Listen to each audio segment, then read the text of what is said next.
Hello, thank you for tuning in to another edition of the Moss Center's Dance Talks. This dance talk is in support of the upcoming performance by Step Afrika on Friday, March 10th at 8 p.m. I'm Annie Hoffman, and I'm the Education and Outreach Manager here at the Moss Center. This opportunity is brought to you with support of the Miami-Dade County Department of Cultural Affairs, the Board of County Commissioners, and the Office of the Mayor. I would now like to introduce our moderator for this talk, our artist and professor and chair at the School of Dance at Florida State University, Anjali Austin, who will introduce our distinguished guest. Anjali? Thank you, Annie, very much. It's my pleasure to be here and moderate this. First, let me introduce Mr. C. Brian Williams, executive producer and founder of Step Afrika. Welcome. Thank you so much. So I'll just say a little disclosure before we even get started is I had a chance to see Step Afrika while they were here in Tallahassee about a week or so ago. And wow.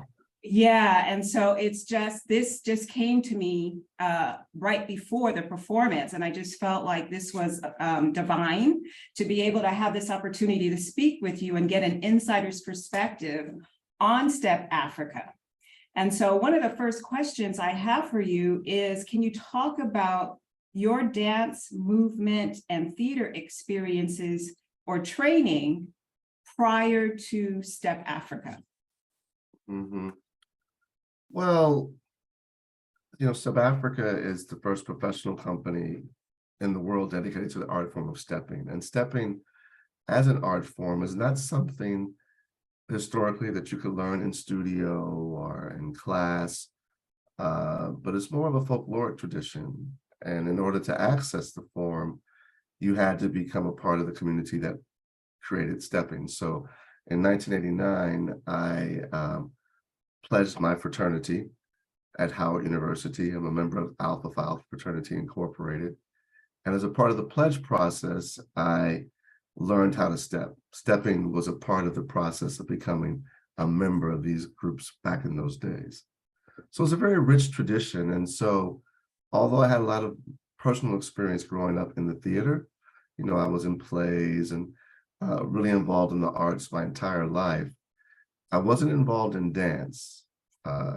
Stepping, I must say at that time, we didn't even consider a dance form, just kind of like this artistic tradition that was utilized by fraternities and sororities.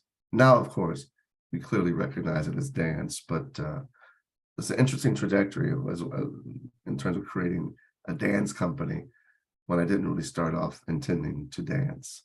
Mm-hmm, mm-hmm. And what was that like for you then in terms of picking up the steps or learning the patterns? And was there anything that stood out to you about that process when you began learning this tradition? Yeah. Well, I think what is interesting is that when, prior to, when I learned how to step, the only way to learn how to step at that time was by becoming a member of a fraternity or sorority. There was no other way to access the tradition. It wasn't in schools, it wasn't in studios. So, it was something that we did in community with my frat brothers. And it was actually a passed down tradition, where they would pass down the steps that their brothers had done and older brothers had performed. And so that was really interesting to see, to experience. It was much like learning traditional African movement, from anywhere on the continent of Africa, a passed down folkloric form versus something you would learn in class, right? Mm-hmm. So I remember really enjoying that process of learning the dance and the spirit of doing that. And I think that stayed with me and my work with Step Afrika for the past 29 years. So it's interesting because what comes to mind to me in that framework is the idea of community, building community, tradition, and also a through line of legacy and history. And how that relates to, you've already mentioned the dances of the African diaspora. and how there is a clear link to that. And I'm just curious, as you began to continue to grow in this way, learning, and then also thinking ahead or having a vision for your company, if that became a little clearer for you in terms of that through line. Well, I think that it kind of informs a show that we've created, the show in particular that we'll be bringing to the Moss Center and that you saw at FSU is a show that's like Step Africa at its most purest form. I mean, we've expanded tremendously and we've created all types of other productions, and I'm sure we'll talk about that. But at our root, our performance is about community and is about creating community in the theater. And it is about bringing the energy of those traditional step shows that have been practiced on college campuses, for many years into the American theater. So bringing that same energy to audiences who may not have ever been at a traditional step show. So we try to create that space for the form and also for the audiences as well in this particular show that we're touring right now. So I'm curious when or where this seed was born of creating a company.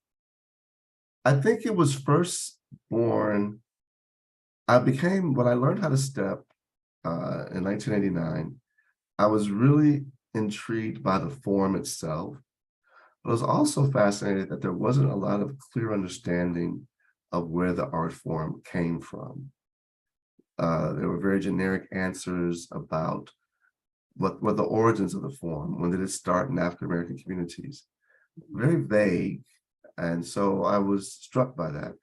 But then when I moved to my first job, when I left Howard University, my first opportunity, if you will, was to live and work in Southern Africa. So as soon as I graduated college with all this love of stepping and doing step shows and, campus life on a historically Black college, I immediately moved to Southern Africa. And it's there that I'm seeing other traditional styles and movement practices that kind of reminded me of what I had done at Howard. And that's what kind of led me to, that's where I first had the idea of Step Afrika, because I felt like this was a tradition that the continent did not know about, the African American form of stepping, yet there were some striking similarities to dances all across, the continent of Africa. So that's what led me to want to start Step Afrika, and that's why we call it Step Afrika. It was to introduce stepping to the continent of Africa and to see what would happen. Would you share more about your experiences in Southern Africa? Yeah, I was actually living in Lesotho, which is most people don't know Lesotho. It's a very small country that's actually landlocked by South Africa. So I'm assigned to Lesotho right before Mandela has been released, but South Africa is still dealing with, apartheid and so much craziness happening over there. But I'm in this safe little country surrounded by all of this madness, if you will. So Southern Africa is my introduction to the African continent.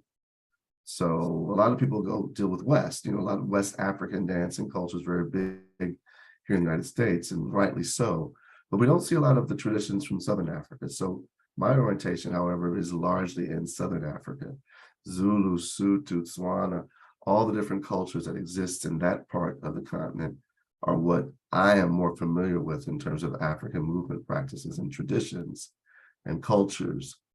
And so I was introduced to those very early, and one in particular, the South African gumboot dance, is what really had a striking resemblance to stepping. And so that's how we really began, is connecting stepping to the South African gumboot dance. And from that, it's kind of opened up this whole world of exploration. Did you find that there were any questions from that population to you in terms of your interest in learning these forms or trying to get a little bit more understanding of where they were generated? Yeah, absolutely. I think that what was interesting for me as a young man in Southern Africa 1991. I'm 21 years old. And, you know, there wasn't an immediate connection between me and the people of Lesotho. It was my interest to travel to Africa, but I don't think they really understood. Some didn't really understand my own history, African American culture, and experience besides what they saw on TV. But what struck me is that when I saw the gumboot dance, I was teaching while I was in Lesotho, and I actually went to some of my students and I said, "Look, I saw this dance. I don't know what it is," and they actually told me it was a South African gumboot dance. And then I said, "Well, can you show me some steps?" And they did. And then I said, "Well, I have something to show you." And I'll never forget when I showed them stepping, as I had learned it at Howard University, it was like this wow moment, this connection that existed between us that no book or explanation of African American history and connections to Africa would have done. The dance alone connected us as brothers in a really fascinating way. And that energy between us is what really motivated me to start Step Afrika and to really, because I wanted more of that energy, that artistic exchange, that very first artistic exchange between myself and some students in Lesotho who, through dance, created this connection, and that we've been kind of fueled by that ever since. That is fascinating. I mean, just hearing you speak on that gives me a chill in a way that there is a powerful physical connection that we have that goes far beyond words. And it really is a powerful tool in many ways. Yeah, it is, because, I mean, you're right, because you could try to explain African American connections. We have to understand a lot of the continent at that time wasn't really aware of our history, very limited understanding. Vice versa, we didn't have a lot of deep understanding of experiences there.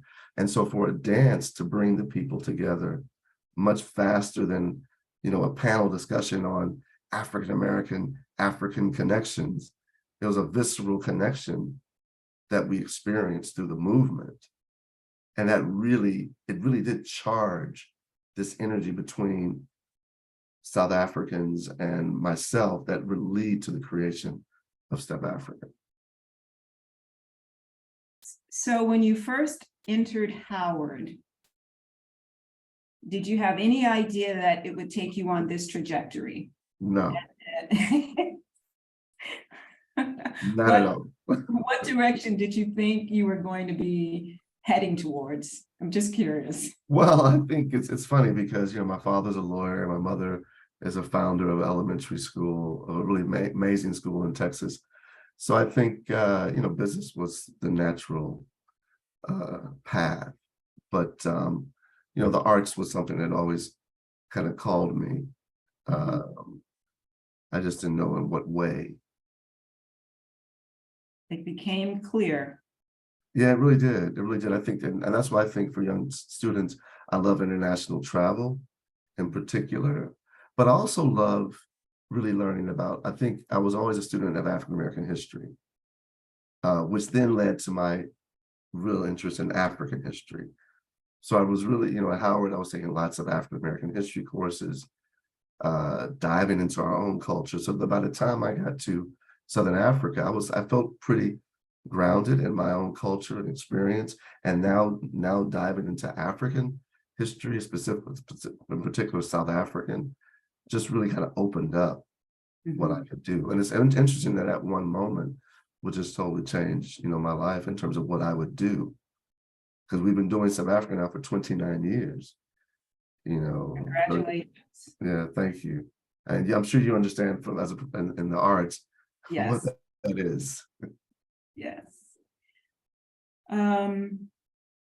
So talking about Step Afrika and the growth of the company nationally and internationally, very well renowned.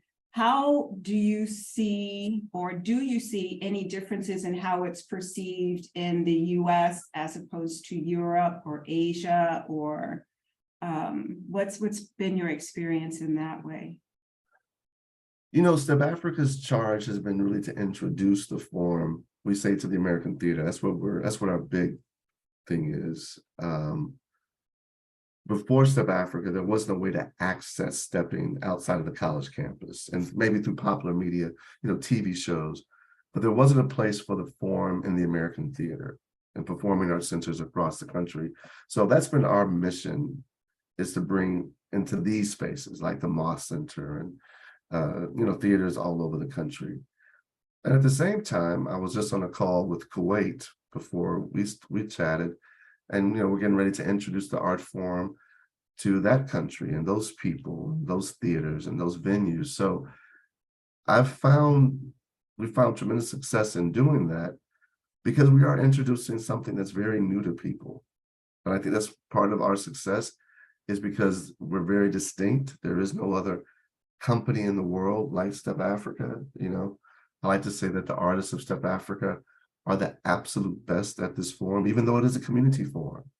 And we honor it comes from, but these artists are professional artists now, and they're taking the art form in so many interesting directions, so much further beyond its original intent on college campuses and purpose. And that's been a great pleasure to do. But it's also important to say that we come from the root. I'm rooted in the tradition in a way.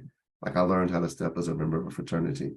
So I know that, and also know where we are now and how different the form and how we perform now.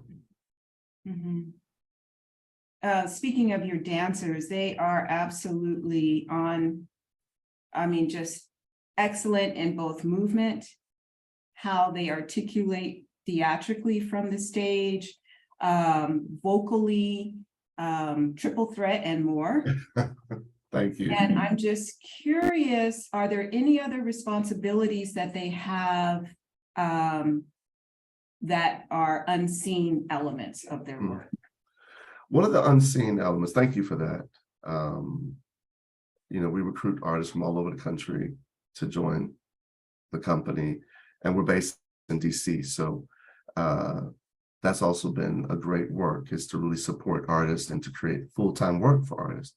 We offer an 11-month contract for artists, and with health insurance, I like to say, but we really want to center artists, and we center supporting artists, of course, in Step Afrika. How could you not? But one thing that's unseen is their contributions to choreography as well. Step Afrika is unique in that we create all of the works internally for the most part.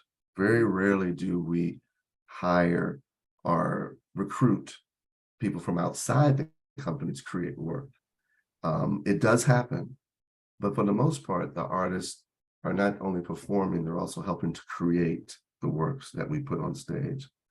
So, and we find that, and I tell you, it's been out of necessity, as the first professional company to do this.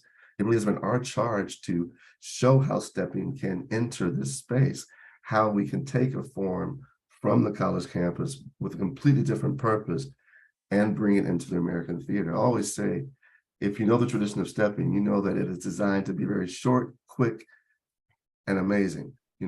A 1-minute step, a transition, another 1.5-minute step, a transition, and an exit, an intro, So we've basically turned a tradition that was designed to be about 10 minutes at most into a 90-minute performance, and that's been our innovation and our work, if you will. And the artists absolutely contribute to that. I would add to that also athletic and technical.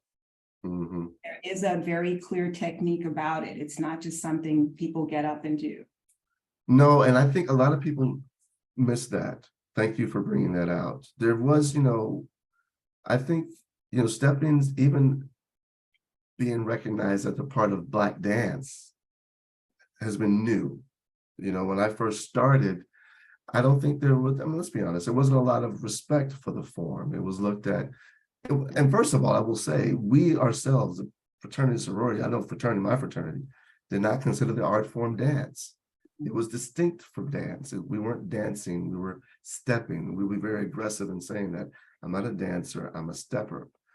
But I think now moving the art form into the world of Black dance has been exciting, and opened up even more possibilities. But it is a very specific technique. And it's not something you can just do without, especially the way South Africa does it, without being in incredibly good shape and without lots and lots of rehearsal. And I think there's still some work to be done on recognizing how much we focus on the form itself, the technique of the movement. But that doesn't get talked about as much. I also hear from what you're saying that you also generate the opportunity for growth for your dancers, so that they do get a chance to hone their skills in other areas. Absolutely. I think part of the reason our shows are able to pull from so many different styles is because when we get into the rehearsal space, we explore all the skills of the dancers and see what else we can do. So a lot of times, who's in the company determines what types of works we can make. One work that we're touring around the country later this year is called Drum Folk. And Drum Folk not only has stepping, it has some contemporary movement, it has traditional South African movement, some Angolan movement practices that we had not our first time playing with that. But also, as you saw in the show, that the dancers are also, some of them are drummers. And then they bring that skill to the space. And so it's just a lot of skill sharing and in the company. And we really encourage artists to just bring all of that into the space. And then we determine together, how to best create our performances. There was also the children's show that you did here, where there were some middle school, maybe the younger students who were there, and it's very full theater. But also, and if you would talk about this, one of the things that stood out to me also was how the history was interwoven into the movement sequences, in terms of stepping itself, but also the connection to the African roots, and how was that developed or come about? We really value performing for students. And so we've tried to develop a performance that is, it's taken from our feature-length performance, so that we don't really differentiate between feature-length and student matinees. We really dedicate the same energy to that space. And that's because I think that's where we started. We really started off doing more community-based events versus big theatrical productions. So the way we invest in those spaces is considerable. And we've tried to design a show in particular. So our show was really designed with them in mind. And then we took that to the theater, right? So, but the way the student matinee responds to the show is as you saw, is that they just go, they're having a good time. But I will also say, teaching the history is always a part of the work, because so much of the work has been introducing and trying to help define stepping to the broader public. So we always want to introduce Step Afrika's definition for the form and make sure that we know the history, because we do recognize that a lot of our performances, even though we've been doing this for 29 years, are still introduction to the art form. And we want them to leave with as much information about the form as possible. So they can't say they never got it, at least when they see Step Afrika, Well, I also found that the teachers were as impacted, which in some ways I find, well, there's another through line. Or for the volunteers who may have been there was another through line for that conversation or information sharing outside of the theater once they're going to their own areas or communities. That's good to see. I think, and I'll also say I have to give credit to Step Afrika was informed by educators. To be honest, my first artistic director was Kristen Ledford. She was actually an educator, teaching stepping in the schools before she joined Step Afrika. And I think So her contributions to the shaping of our arts education program, our performances has been key. So we kind of enter the space with education in mind. So I guess I never thought about that. That's why it is so educational, because we had a lot of educators who were actually performing in the company, and they brought that skill and understanding of that space and helped us to design the programs. Wonderful. Amazing. Yeah. Are there any international tours that you've done that stand out to you? Well, look, that's part of the reason why I created Step Africa, because I wanted to take the art form all over the globe. I ended up taking it to every corner of the United States as well. And that has been a tremendous pleasure to really move across this country and all types of spaces and people. But internationally, there are some standouts. I think Haiti, our performance in Haiti will always be very special. I really want to return there. I know that the country has a lot of challenges, but we were there during a time where it was peaceful, and we performed for about, it was crazy, maybe 8,000, 10,000 people at an outdoor park called Place Boyer. And that was just really fantastic to connect with Haitian culture. Haiti has such rich traditions and culture and energy and people, and it was great to share that there in particular. And so I do look to do more engagement with them. But I also speak to the future. I think for Step Africa's 30th anniversary, we're looking forward to returning to our roots in South Africa. So we're planning a 30th anniversary tour to go back to Southern Africa, in particular South Africa and Lesotho, and perform there for our 30th anniversary to kind of reconnect with the people that I was performing with when I was still dancing 30 years ago. And hopefully that will energize the company in new ways. And, when we started touring around the world, we used to go to South Africa every year, but then the demands of our touring schedule made that impossible. So we spent less and less time in, the homeland of South Africa, if you will. But so it's very important to now resurrect those ties as a company hits its 30th anniversary, and let that kind of energize us for the next, whatever will happen with Step Africa next. Mm-hmm. Well, and that's actually where I was going, because it seems like it's everything's so open for Step Africa right now in terms of the way that the organization has been molded. Mm-hmm. And I think the vision is amazing, and also comes with a lot of toil in terms of the work that's behind it. Yes. Can you just share a little bit about that? Because, some people just think we get up, we start a company and we dance. I wish it was, don't we all wish it was that easy? I think we have to recognize, we're part of the International Association of Blacks in Dance. Shout out to Denise Saunders Thompson, who leads that organization, and her great work to support, our sector. And we've been a member of that, and we'll continue to do that for years. But, it is a business. And I think, and we're a nonprofit arts organization that has its own structure and challenges to lead and sustain. But we have to build the structures that support the work. So that has been a big part of my work, which is when I actually left the stage, was to focus on building the structures more, and focusing on the business of the arts versus, the artistic side. Both need dedication and time, absolutely. And it is a lot of work. And it's so, my line for this year has been, it's a lot of work to bring all this joy. But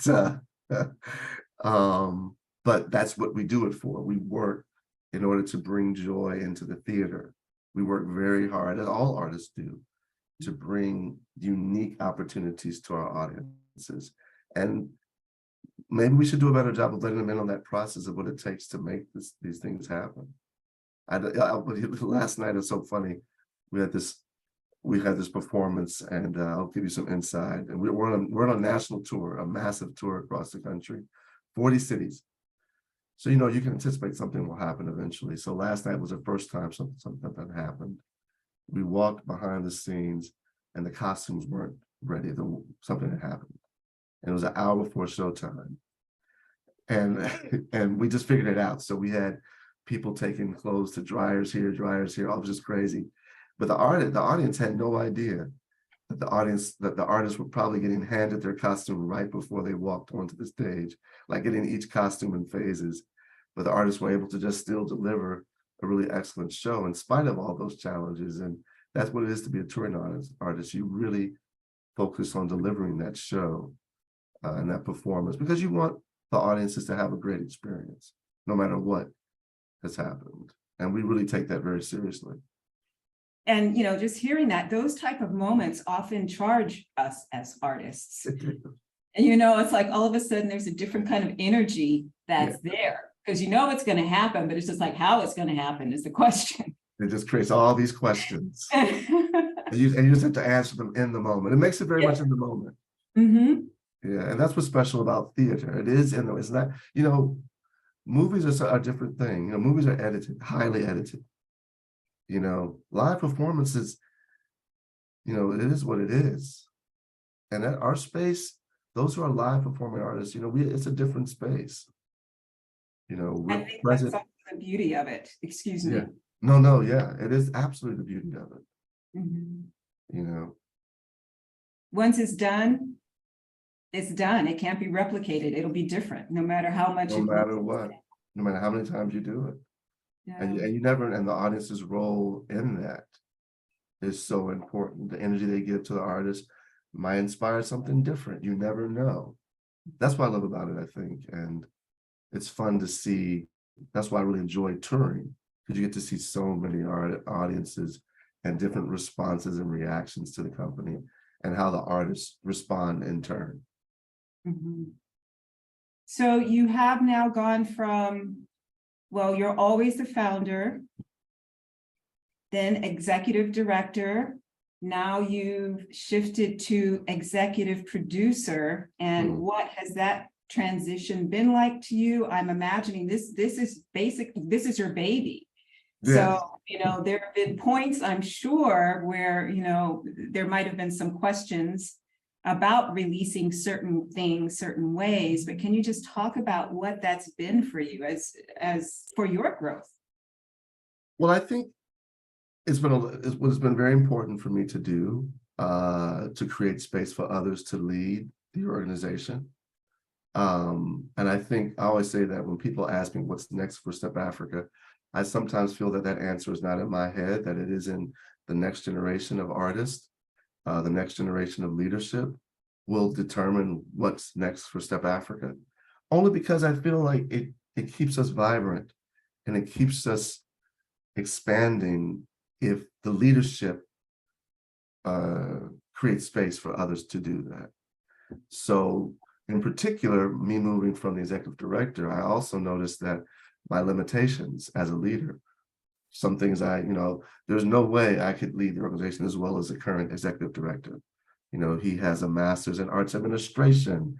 He understands Excel. Like I don't even know how I could barely use it. So I think recognizing what you can do as a leader for your organization, what you cannot, is very, very important. And I like seeing how once you give over those spaces, others are able to do so much more with it. And I'm taking the note, and I want to continue that even in the artistic role I play with the company now, and I already have. Mm-hmm. So first of all, you've got the Moss Center performance coming up. And my other question is, you're also coming up on the 30th. Mm-hmm. So how might people find information on when that celebration happens, or places that they can come and support the company in that way? Well, look, the 30th anniversary is going to be a big deal for Step Afrika. We're really excited about it. We'll be touring all across the country once again, and you can always go to our website to see where we'll be, www.stepafrika.org. And we'll be touring Drum Folk, which is a really powerful work that talks about the Stoner Rebellion of 1739 and the subsequent Negro Act of 1740. part of American history most don't know about, and we're glad to share it through our performance. But we're also going to be restaging a work that is very special to me. It's called The Migration, Reflections on Jacob Lawrence. It is a work about the Great Migration, that movement of African Americans from the South north, and it's inspired by Jacob Lawrence's Migration series, which I'm sure you know is one of the most celebrated series of paintings ever made of any color. And so it was such an honor to be able to perform and bring those paintings to life through our work. So we'll be bringing that work back to the stage as a part of our 30th anniversary. And it may tour, very limited tour, but it will be on stage in Washington, D.C. For about the longest run in Step Afrika's history, like a 6-week run. So we're trying to get ready for that now. That's quite an undertaking. Yeah. And quite a sharing of history. Yeah. And I think, it is a huge, it'll be a lot of work to do that, 7-8 shows a week for 6 weeks. But the chance for so many people to witness and experience the work is why you do that. More people get a chance to experience it, learn about the history, and who knows what'll happen as a result of that. This is probably the longest run I'll do. I'm not interested in, year-long Broadway runs. I like shorter runs, but it's like kind of a Broadway thing, not a whole, not just every night for a year, Yeah. Is there anything else you wanted to share with us? What else are we working on? I think outside of the 30th anniversary, and well, I would just say, I think we talked about so much. Yeah, I feel like we are working on a new work called The Movement. That'll be the thing that we'll start working on probably this summer. And that'll be coming to the stages in maybe a year or two. And that's a very exciting movement. The movement was actually inspired by the protests of June 2020 in the wake of George Floyd's death, or murder, I should say. And it's a really unique work that I can't wait to share with audiences across the country. It's very powerful and very responsive to that moment in time. So it also, I think a lot of our work helps to bring forth history, but also works to preserve history and introduce, history to people who may not know it, And your studios in Washington, D.C., do they hold classes? Do you have any youth groups coming in learning stepping at an early age? We haven't done that as much, but we do have a week-long summer camp that we're excited to bring back. It's called Summer Steps with Step Afrika. It's a fantastic week. Where we really pour all of our energy and love into students. I wish we could do it more often, but as you know, as a touring company, we spend a lot more time on stages. But every year we dedicate this week to just aggressively teaching students, 8 to 5 every day. And it's a really, really wonderful project that we haven't done in some years because of COVID. But this year, hopefully, will be the first year that we're able to bring it back. So that's every August. So you can learn more about that on our website, Summer Steps with Step Afrika. And it's a lot of people travel from across the country for this camp. It's a really wonderful experience. And I would recommend anyone who loves the art form to check out. Brian, it's been wonderful talking to you and hearing from you directly. Wishing you all the best. Congratulations on the 30th coming up. That's no small feat. Yes. And I look forward to seeing the company again. Awesome. Thank you. I love you to see Drum Folk on Migration. You really should check those. I think you would love those works. Very different from what you experienced. Okay. All right. Thank you. All right. Thank you. Thank you so much to our moderator, Anjali Austin, and to C. Brian Williams for this incredible dance talk. I wish that it had gone on forever. It was just awesome. So thank you both so very much. And thank you for tuning in to this dance talk. Tickets for the in-person performance by Step Afrika on Friday, March 10th at the Moss Center are available now, so please visit mosscenter.org to get your tickets. And we look forward to seeing you there. Thank you so much. Thanks Thank all. Thanks for you. your questions.